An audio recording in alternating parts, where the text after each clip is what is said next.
한겨울의 혹한 속에서도 해병대의 교육 훈련은 계속된다. 눈밭에서 작전을 수행하려면 우선 추위를 이겨내야 한다. 구정성의 제약을 받는 한겨울의 산악에서는 더욱 강한 적응력과 민첩성이 필요하다.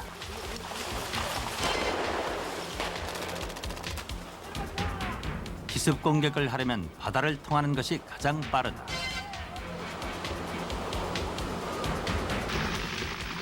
하늘에서 바다로 내려오는 방법도 있다. 하늘과 바다를 넘나들며 적지에 침투하기 위한 훈련들. 그들은 일단 적진에 떨어지고 나면 시위를 떠난 화살처럼 되돌아오거나 멈춰 설 수가 없다.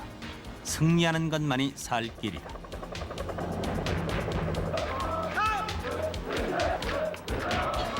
전시의 모든 상황에 대처하고 적응하는 훈련. 물론 그것은 해병대뿐 아니라 육군, 해군, 공군 모두가 마찬가지다. 해병대가 특별히 강한 군대이기를 강조하는 이유는 적진에 침투하고 나면 후퇴할 곳이 없는 운명을 타고났기 때문이다.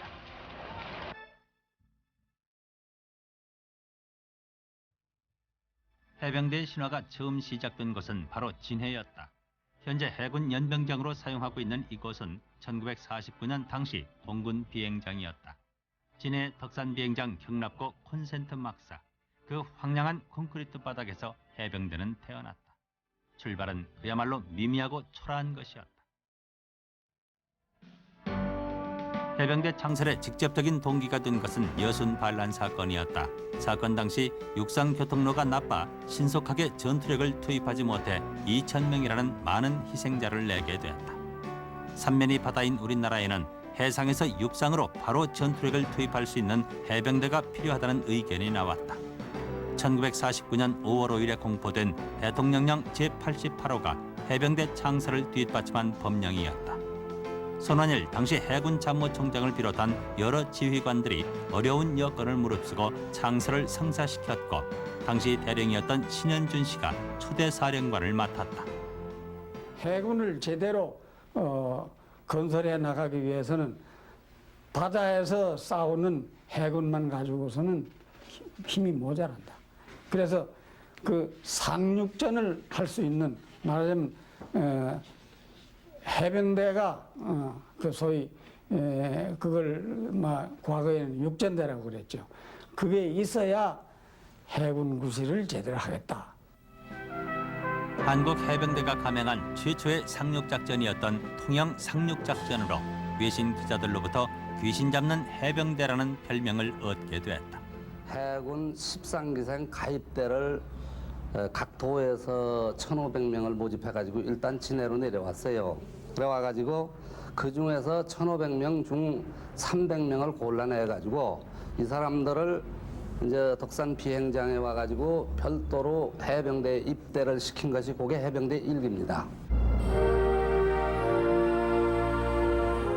해병대는 창설 초기부터 창설 목적에 부합되는 활약을 해주었다. 6.25 전쟁이 발발하기 전에는 지리산과 한라산에서 공비를 토벌했다. 전시의 선봉에 서서 새로운 것을 개척하기 위해 필요한 공격적이고 전투적인 기질은 이미 해병대 속성으로 자리 잡아가고 있었다.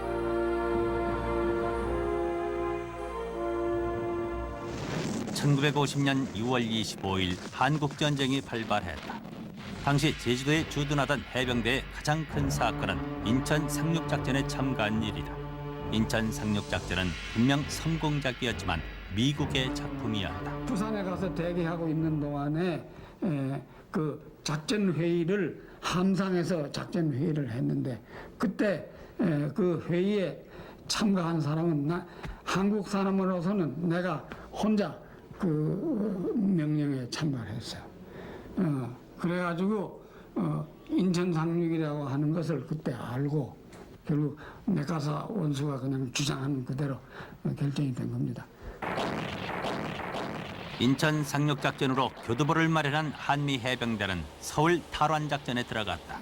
이때 한국 해병대는 기막힌 한 편의 드라마를 연출한다. 시청을 9월 25일 오후 3시에 내가 그 옥상에 올라가서 인민군 길을 불태워버리고 우리 자랑스러운 태극기를 개항했어요. 박소희가 꼭 해야 할 만한 더 중요한 일이 남아 있었다. 그러니까 박 기자는 나하고 얘기가 저 중앙청을 박소희님이 빨리 공격해서 자랑스러운 우리 태극기를 꼭 꽂아야 합니다. 그 태극기만은 우리 한국군 손에 의해서 중앙청의 태극기를 개항해달라는 우리 이승만 대통령의 간곡한 염원입니다. 그러나 중앙청은 미국 해병 오연대가 공격하게 돼 있었다.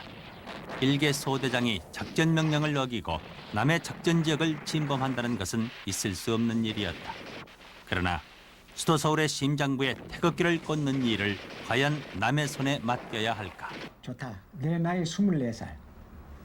정말 이 젊음을 아낌없이 내가 조국과 민족을 위해서 한번 바치겠다 하는 결심을 했죠. 박소희는 통신병을 불러 상급 부대의 호출에 응하지 말 것을 명령하고 단독으로 중앙청 공격을 감행했다. 9월 26일 날 새벽 5시경에 이제 중앙청을 돌입했죠. 그 비스듬히 걸린 태극기를 바라보는 우리 사주를 경계하던 해병 대원들이 거수경례를 하면서 바로 그 중앙청 공격을 목전에 두고 전사한 대원들의 그 명복을 빌면서 거수경례를 하면서 태극기를 바라보고 동해물과 백두산을 높이 이렇게 소리 높이 부르고 있었어요. 그것이 역사적인 지금도 생각하면 너무나 감격스러운 그러한 장면이었어요. 저는 평생을 두고 지금도 그 장면을 잊을 수가 없습니다. 1953년 7월 27일 휴전협정이 체결되기까지 해병대는 수많은 전투에 참가했다.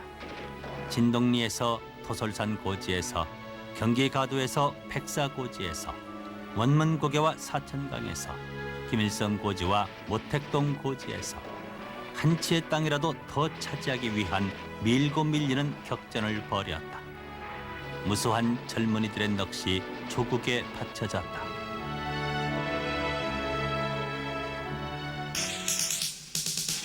1965년 한국이 월남 파병을 시작했을 때 전투부대로 제일 먼저 베트남에 들어간 것은 해병 제2여단 청룡부대였다. 베트남에 파견된 해병대는 함난지구, 토이호아지구, 추라이지구와 호이안지구 등에서 전과를 올렸다. 다시 부활한다. 해체된 지 무려 14년 만에 사령부를 재창설할 수 있었던 것은 해병대 특유의 결집력이 큰 힘으로 작용했기 때문이다. 1990년에 국군조직법과 해병대 사령부 직제령으로 해병대의 존재가 법적인 보장을 받은 이후 제2의 덕산시대를 꿈꾸고 있다. 해병대가 시련을 이기고 다시 설 수 있었던 것은 영원한 현역을 자처하는 70만 예비역 해병대원들의 힘이 컸다.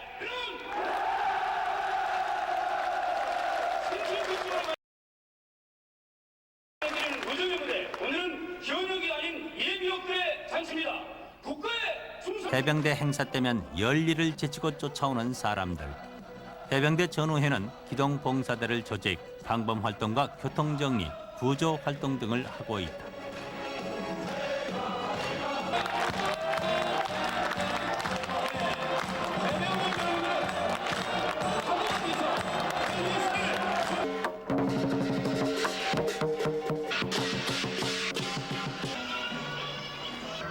해병대 전후회는 국내에 172개, 해외에 32개의 지회를 갖고 있다.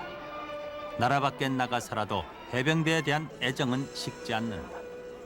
도대체 무엇이 그렇게 해병대를 사랑하게 만드는 것일까? 길거리에서 해병대 현역을 시작하는 걸 보면은 가슴이 울렁거리고 가서 안아주고 싶고 그런 것을 그 이유는 나뿐만 아니라 이렇게 이유를 모르겠습니다. 지금도 길거리에서 빨간 명찰과 소위 팔각물을 보면 가슴이 두근거리고 어쩌다가 내가 워카를 한번 신어보거나 또 옷을 한번 입어보면 온몸에서 피가 솟구치는 그런 느낌을 갖는 것은 바로 이것이 해병만이 갖는 독특한 하나의 특징이다. 그러면 왜 이렇게 이들은 응집력이 강한가? 여기에 대해서는 참으로 설명하기가 어렵습니다. 그래서 자기가 몸소 해병이 몸 담았을 때 이때에 이 설명이 가능하다. 늘 저는 그렇게 생각을 합니다. 느낄 수 있고 또 뭐 이렇게 말이나 글로써 설명할 수 있는 것이 아니라 내가 바로 해병이 되어 봐야만 이 정신을 이해할 수 있다. 해병대는 상륙작전이라는 특수한 목적이 있을 때만 존재할 수 있는 군대다. 그 본래의 필요성이 없어지면 존립 자체가 위협받게 된다.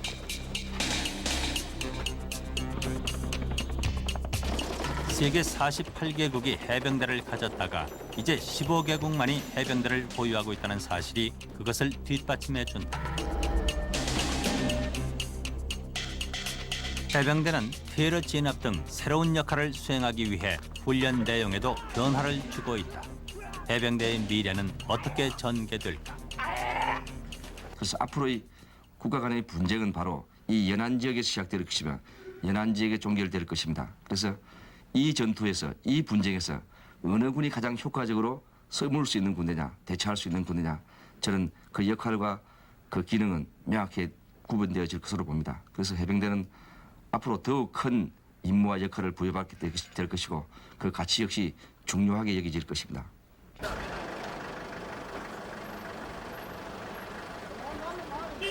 해병대의 신화를 이어갈 신병들이 모여드는 곳. 군대 가기 싫어서 연골 수술을 받는 젊은이들이 있는 세태 속에서도 가장 고생스럽다는 해병대에 지원하는 청년들도 여전히 있다. 지원 입대를 일컫는 나가자 해병대의 전통이 아직 바래지 않은 것이다.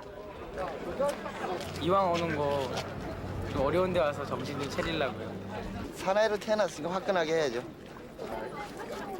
입대하는 젊은이를 보내는 서운함과 애틋함은 예나 지금이나 크게 변한 게 없는 것 같다. 사회생활 하는데 또 해병대도 도움이 될 것도 같고요.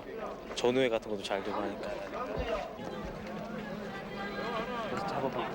이제 정말 이별이다.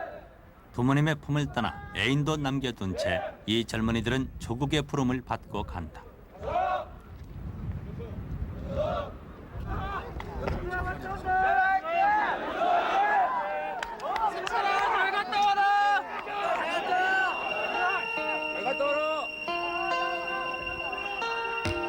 손자를 보내는 것일까?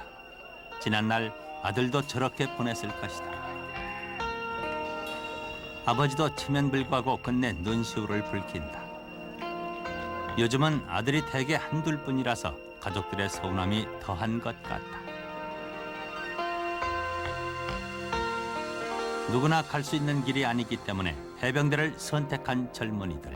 어쩌면 그들이야말로 정말로 튀는 신세대일지 모른다. 어떤 부대에서나 똑같이 실시되는 간단한 신체 검사. 고생을 모르고 자라 애되고 해맑기만 한 얼굴들은 이제 달라질 것이다. 해병대는 전통적으로 가장 험난한 곳에서 가장 먼저 임무를 달성하는 것을 자랑으로 여기고 살아왔다. 그래서 작지만 강한 군대의 신화와 긍지를 지켜온 것이다. 해병대원의 유별난 연대의식과 결집력은 때로 배타성과 편협함으로 비춰지기도 한 게 사실이다. 그런 부정적인 측면은 해병대원들이 스스로 극복해야 할 또 하나의 도전인지도 모른다. 편한 것만을 쫓는 세태 속에서 자신과의 싸움을 마다하지 않는 해병대원들의 모습은 점점 더 귀한 것이 될 것이다.